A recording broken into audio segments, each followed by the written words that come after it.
1, 2, 3, 4, 5, 6, 7, 8, 9, 10. Whew. You want me to do how many more Uku? Oh, man. Hey, guys. Oh, man, Uku, look, the audience is here. Looks like we can't continue with our training. What a bummer. What?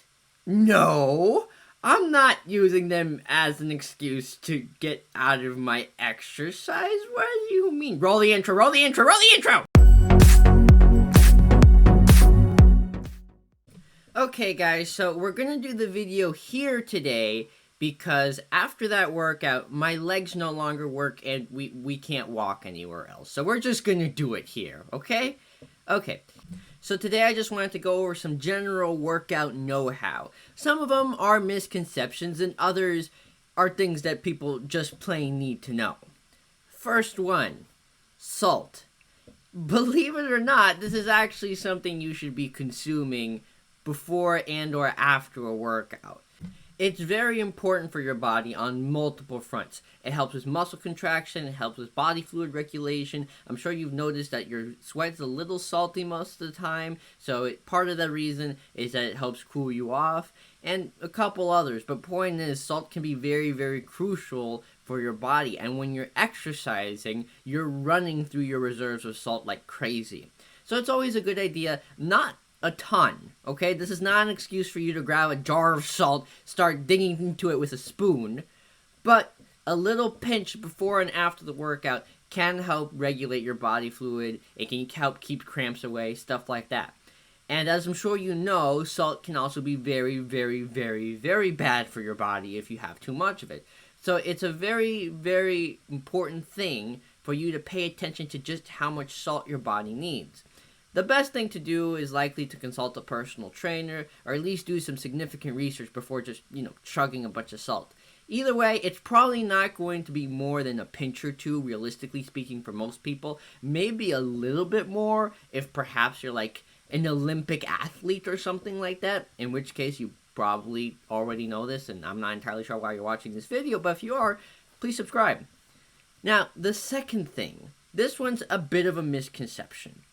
Lifting weights. I'm going to tell you right now, lifting weights is not going to make you bulky on accident. You can get bulky from lifting weights, that's very possible, but it generally has to be very intentional. Like, people who get bulky from lifting weights have the intention of becoming big and bulky because that's the kind of body they're trying to go for. People who don't do that aren't going to go through the necessary steps to bulk up. It's a lot more than just lifting weights. You have to eat a certain kind of food and a certain amount of food, usually larger than average if you want to bulk up, and then it's an entire process of bulking and cutting. It's a whole thing. It's very difficult for somebody who doesn't want to bulk up to accidentally do it just by lifting weights. So if you're worried about bulking up, I mean, yeah, you will get stronger lifting weights one way or the other. You will most definitely become stronger, and you might get a little bit more muscle, and you'll probably start getting a little bit more cut if you have a right diet to go ahead and complement your weightlifting. But unless you go out and really strictly follow the exercise regimen, you are not going to bulk up. It is very next to impossible for somebody to unintentionally bulk up just from lifting weights. I mean, look at Uku. She can bench press 500 pounds, and, well, look at her. She's tiny. But let me tell you, her exercise regimen, oh boy. I tried it. My head is all that I can move right now. I mean, this and this, that's literally all I can do at the moment. If I wanted to walk or go anywhere, I couldn't. I can't feel any of my other limbs. So, yeah, I mean, Ugu follows, again, a pretty intensive workout, and she's still tiny. She hasn't managed to bulk up. So, if you're looking to start weights and are hesitant because you believe you're going to bulk up, unless you really want to, and you follow a very strict plan on getting to that point, you're more than likely not going to actually bulk up.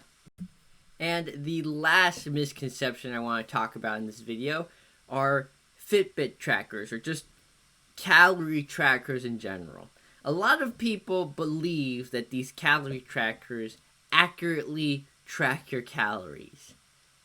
They do not. They very, very much do not. They're not advanced enough to do that. It is very, very, very difficult to get an accurate assessment of how many calories you're actually burning. What it really is the AI's best educated guess of how many calories you're actually burning. So it is taking into account things like how much you're exercising, your body weight, how strong your heart's beating, stuff like that, and it's giving you its best guess, but odds are it's a very inaccurate number.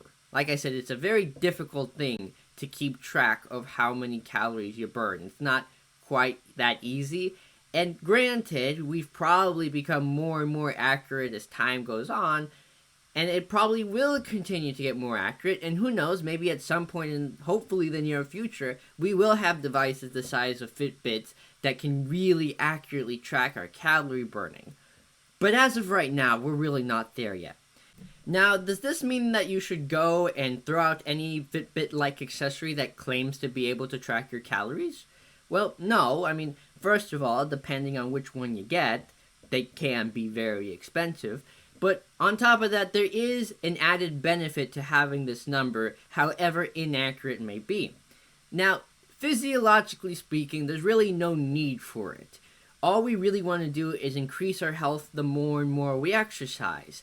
And there's not really a set number that we can put to our health right now. We just want to make sure our body fluids are balanced as best they can, that we're breathing easily, that our heart's not having a hard time pushing our blood through our body, stuff like that. We really don't have a definitive number for those kinds of things. We just want to become better and better overall. So physiologically speaking, it's not very necessary. But for a lot of people, we do need something tangible. Psychologically speaking, it's a lot easier to focus on getting healthier and getting better when we do have something tangible to reach for. And even though the calorie count is inaccurate, it gives us a tangible, in a sense, number.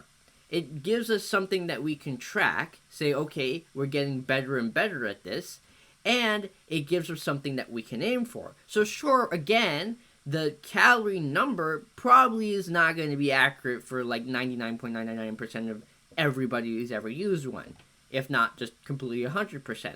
But it does give you a method of looking at a number and say, I'm getting better, I'm getting closer to my goal, and that can make it a lot more doable for you to actually continue on with your exercises and become healthier.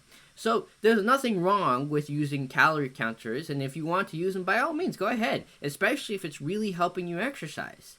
I just want you guys to be aware that it's not a medically accurate number most of the time. It's just so you guys know. It's very important that we know the difference. Alright guys, that's going to be it for this video. If you have any other exercise info you want everybody to know, make sure to leave it in the comment section below. Otherwise, please make sure to hit that subscribe button and that bell button because I'm very, very desperate. I post every other week and... What's that, Uku? Oh, you want to get back to the workout after the video. Yeah, we should totally do that. Alright guys, I'm gonna have to make a run for it. Hear nothing and listen to all.